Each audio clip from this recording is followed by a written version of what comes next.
These aren't the stories your mother told you. No, these are the other stories.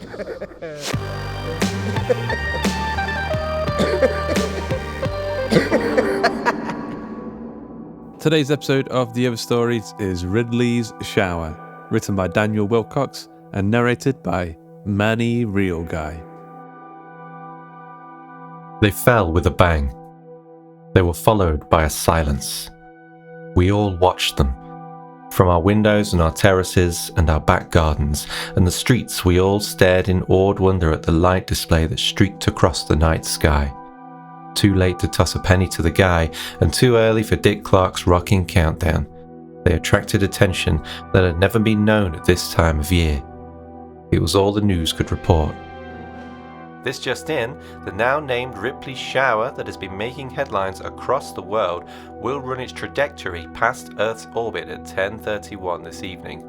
Although experts reassure us that citizens should not be concerned with the shower's proximity to our atmosphere, it is noted that in its current trajectory, some fragments may likely enter our atmosphere.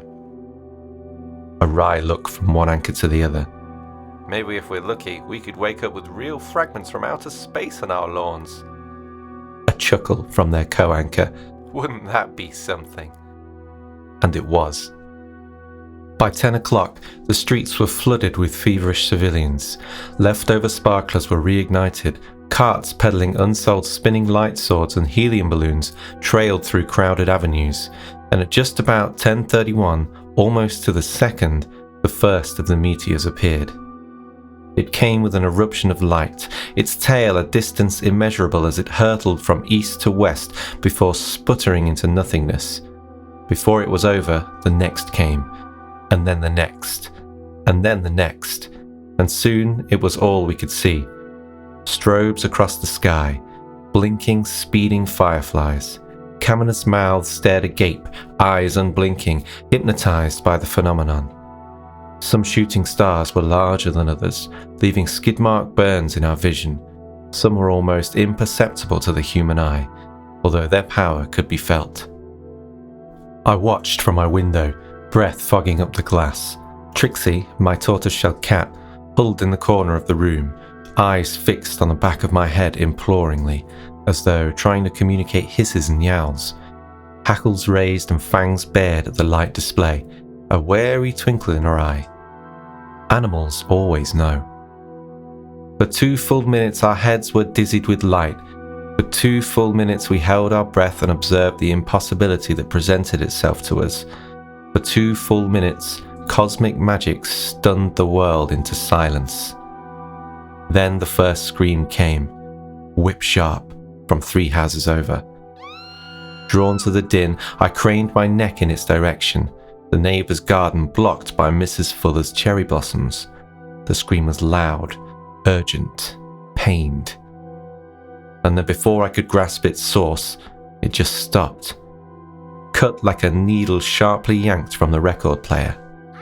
Another scream from somewhere distant. A third from 2 roads away. Suddenly they were everywhere, renting the silent night sky like the meteors themselves, showering the world in orchestras of agony. It was only after lifting my eyes to the sky that I saw the cause of the commotion. As alluded by the news crews, the trails of lights no longer spanned across the sky, but instead hurtled towards the ground, ripping through the sky in golf ball-sized fragments. Glass showered from a car windscreen, an alarm protesting its destruction. A fragment pounded through a power line like a bullet through a kneecap. The power line no longer able to stand, toppling to the ground, wires bending and shooting their own display in sparks. The crowds dispersed, hands over heads. Grown-up hands grabbed children's wrists and dragged their charges to safety. Cart vendors shuddered beneath their carts, the only place they felt safe in their moment of panic. Trixie fled the room, darting who knew where.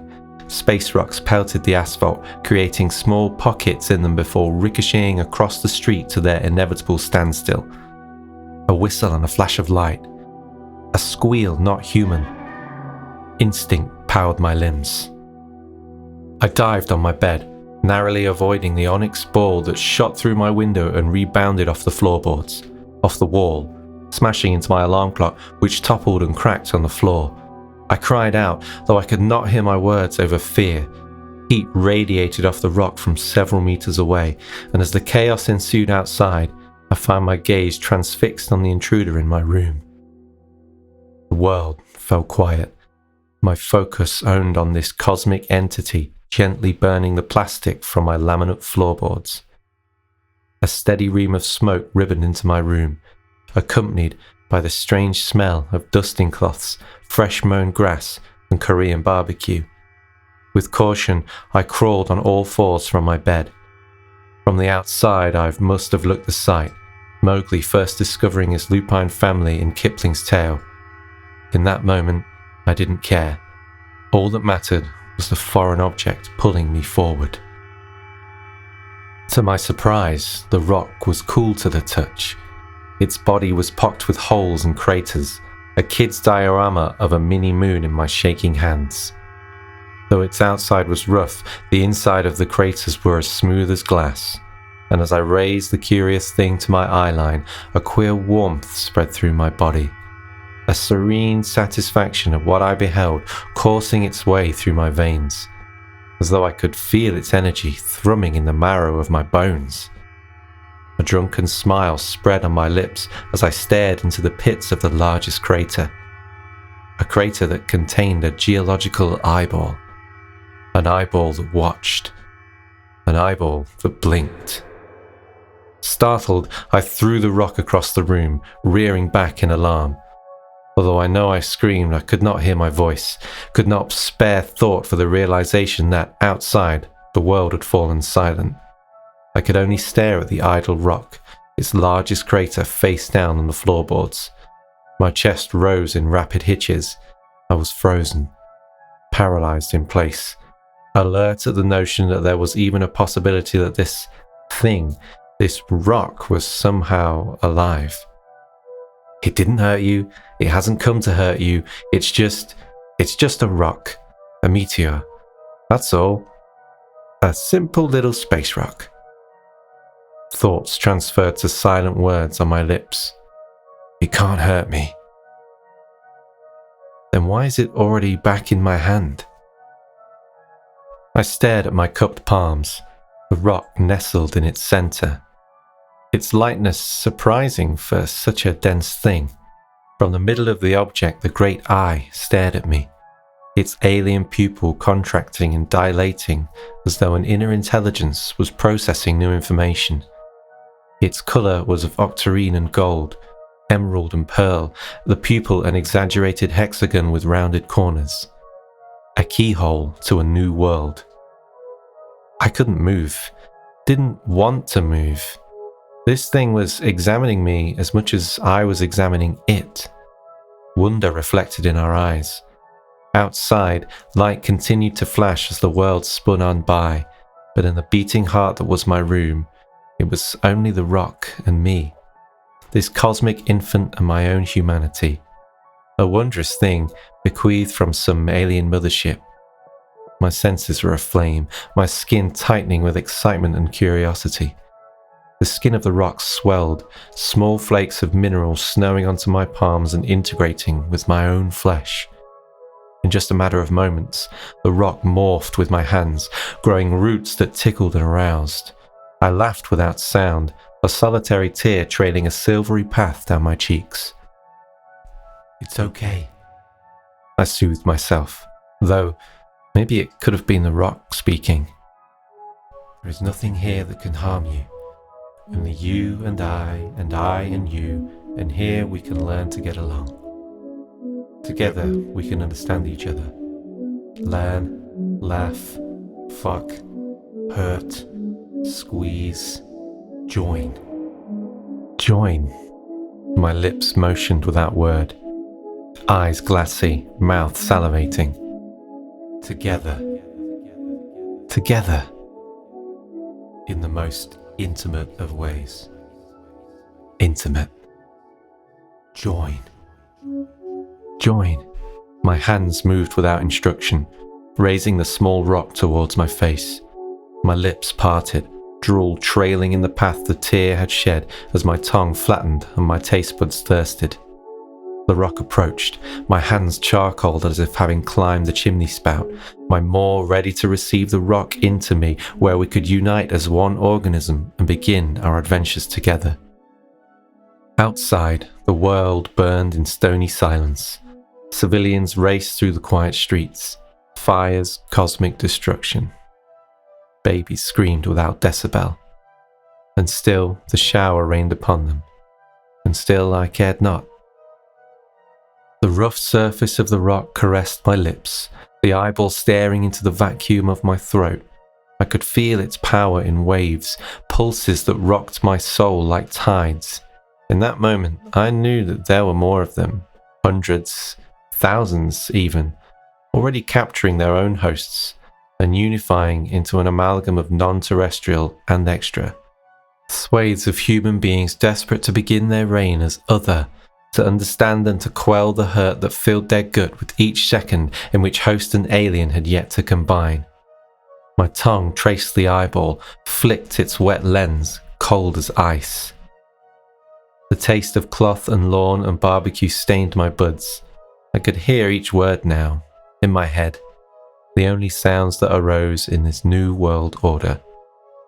Now, it urged, become. Pain flared across my cheek. Anger that I never imagined I could feel surged through my body, rose like red-hot lava inside the throat of a volcano. I cried out without success, whirling to find Trixie attacking the rock, claws bared as she battered the invader across the room, stains of black ichor following each swipe. From the back of my head, in the hollows where memories lie, exploded the most intense pain imaginable, screams pitching in ears and tearing cochlea. I fell to my knees, hands clamped either side of my head, mouth rent open to its fullest reaches as Trixie battered the ball away and out of the room. Her hisses and screeches were silent, and it was only after the rock had parted my sight and the pain inside my head had shrunk to a whisper that I first began to wonder at this aural anomaly. Rising from the floor, I stared around the room as if seeing where I was for the first time. Black ink streaked across the floorboards. Holes ruptured the walls and floor. Glass glimmered across my bedsheets, reflecting the last of the dying light from Ripley's shower. I examined my hands, rubbing them feverishly on my legs to untangle the roots and spores that interweaved with my flesh. Hot pain flared and I submitted, gasping from the exertion brought from agony, my attention drawn instead to the outside world that could only have been the beginning of some new kind of apocalypse. Destruction reigned in the streets. Bodies lay littered on the ground. Lights flashed in cherry reds and slush puppy blues from ambulance and police and fire brigade, but there were no sirens. Though fires burned, there was no crackle. Though civilians screamed in pain on dirtied knees, there was no sound. There was nothing, not even the gentle pulsing of my own blood inside my head. In the street below, two men argued. One held something in a closed fist. The other shoved his shoulder.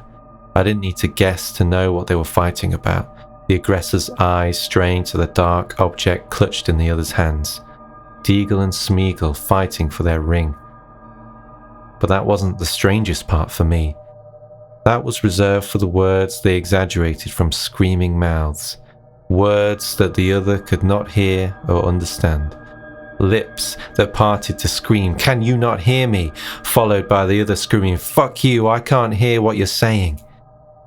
Then, following a sudden critical impulse, the possessor of the rock swallowed it whole.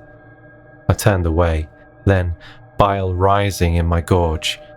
Tears blurred my vision, and as I walked into the hallway, I kept my hands a short distance from my side, not daring to touch anything lest I further infect my home. I took the stairs slowly, finding more rocks littering my floors, trails of destruction spanning from the living room and kitchen windows. Below me was a flurry of activity as Trixie darted around the house, defending against the invaders, spurred into a fever of alarm and terror as she slashed and yowled and slashed and bit and clawed and hissed. Meanwhile, I couldn't hear a thing. Could only see the open maw of my cat playing defender as my attention turned to the idle rock lying in wait at the foot of the stairs, and that strange, cooling sensation washing through my bloodstream once more. I began to wonder, what was this new infestation of cosmic wonder? And how was it possible that silence could be so infectious?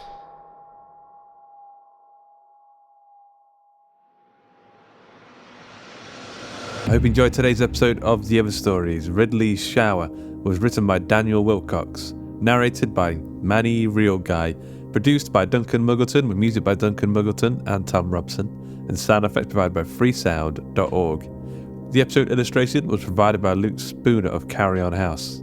Quick thanks to our community managers, Jasmine Arch, Joshua Boucher and his eyeless ones, Mary Pastrano and Cody Czarzasty, and to Joshua Boucher for helping with our submission reading, and of course to Ben Errington for the ongoing explosion of content he fires out of his social media cannon.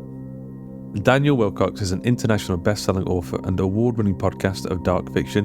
He is one quarter of the digital story studio Hawk and Cleaver, co-founder of the iTunes busting fiction podcast, The Other Stories, and CEO of horror imprint Devil's Rock Publishing. Dan is furiously passionate about creativity and productivity. He's written 60 plus books since 2015 for himself and on behalf of ghostwriting clients. His mission in life is to activate creatives and authors to ensure they keep their creative flames and passions burning in a sustainable, positive and healthy way. In a massive contrast to that bio, Manny Realguy was forged in the center of a supernova 10,000 years from now. He rides the cosmic waves and feasts on dying planets, shitting out stars. The Other Stories is a production of the story studio Hawk and Cleaver and is brought to you with a Creative Commons Attribution Non-Commercial No Derivatives license. That means don't change it, don't sell it, but by all means share the hell out of it. So, until next time.